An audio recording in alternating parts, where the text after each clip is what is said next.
Dustin comes in first. It was one of the heaviest snowfalls the island of Sodor had ever experienced.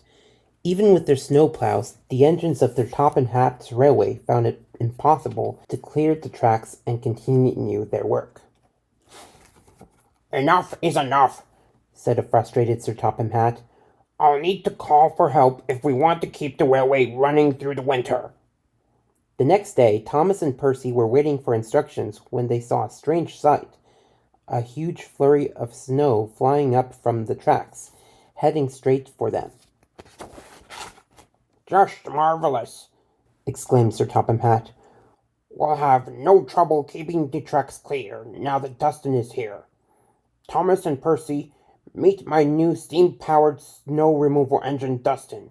He's come down from the mountains to help us." "Nice to meet you, Dustin," said Thomas, as he stared in amazement at the work Dustin had already done. "I have a feeling you're going to be really useful during this snowy winter." Even after the snow had stopped, much of the railway was still covered, and Dustin kept busy by clearing the tracks.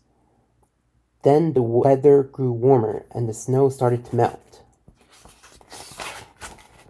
Dustin roamed the rails, looking for snow to clear, but found none. Without any way to help the railway, Dustin went to stay in an old trackside shed. How can I be really useful if it's not snowing? Dustin wondered sadly. Soon winter turned to spring, and spring blossomed into summer. "It's hard to believe the railway was buried in snow just a few months ago," Henry told Thomas. "Now it's summer, and we're already preparing for the fall festival and charity race." Henry's comment made Thomas think about Dustin. I wonder what Dustin is doing now that there's no snow, Thomas thought to himself. Thomas went to visit Dustin and noticed he didn't look very cheerful. Dustin explained why he was upset. "I'm sorry, Thomas. I don't feel like smiling. I'm a snow removal engine, and it's hard to feel really useful when there's no snow to remove." Suddenly, Thomas had an idea. "Come on, Dustin. I think I know a great way for you to help out around the railway." Thomas led Dustin to the Sodor ice cream factory, where a sugar delivery had spilled all over the tracks. "Look at that, Dustin," Thomas said as they approached the mounds of sugar. "Sure does look like snow to me. I bet it would take a special engine to clear that sugar from the tracks." Dustin grew very excited. It did indeed look like the perfect job for him. But as Dustin's fan struck the sugar, the small grains got caught in his spinning blades. Before long, his fans were very sticky, and he was unable to clear the rest of the sugar. Dustin felt very discouraged.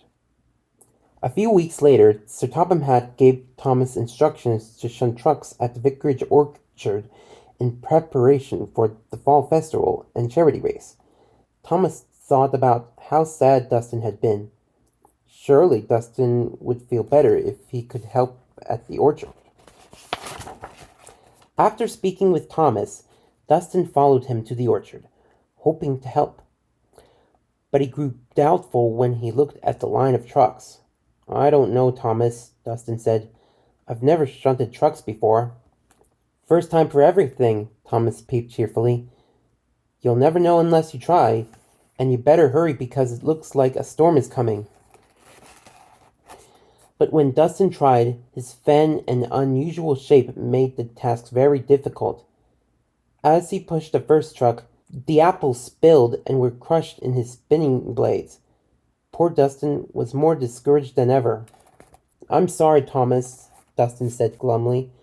"It seems like there isn't much use for me now. I'm not even fast enough to join the charity race tomorrow. I'll just go back to my shed and wait until winter." Feeling quite hopeless, Dustin left the orchard as the wind started to blow and the rain poured down. The storm raged all through the night, and the next morning the engines woke to find the railway tracks and countryside covered in debris. The storm had torn down telephone poles and cables. It had blown over trees and bushes. It had scattered garbage everywhere. The island of Sodor was a mess. Sir Topham Hatt arrived that morning to speak with the engines. Today, the whole community was supposed to gather as the engines raced to raise money for charity, said Sir Topham Hatt. But the storm has covered the railway with debris, and we won't be able to clear the tracks before the race.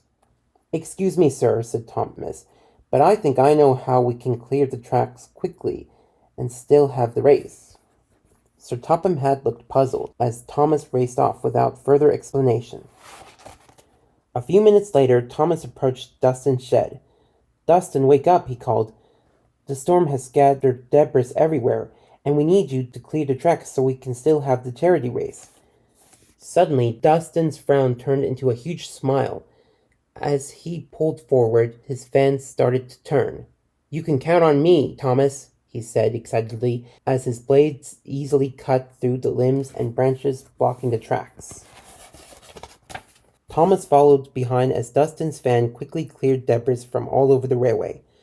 Finally, when they turned the corner toward the Festival Railway, the two engines could see a crowd waiting near the finish line.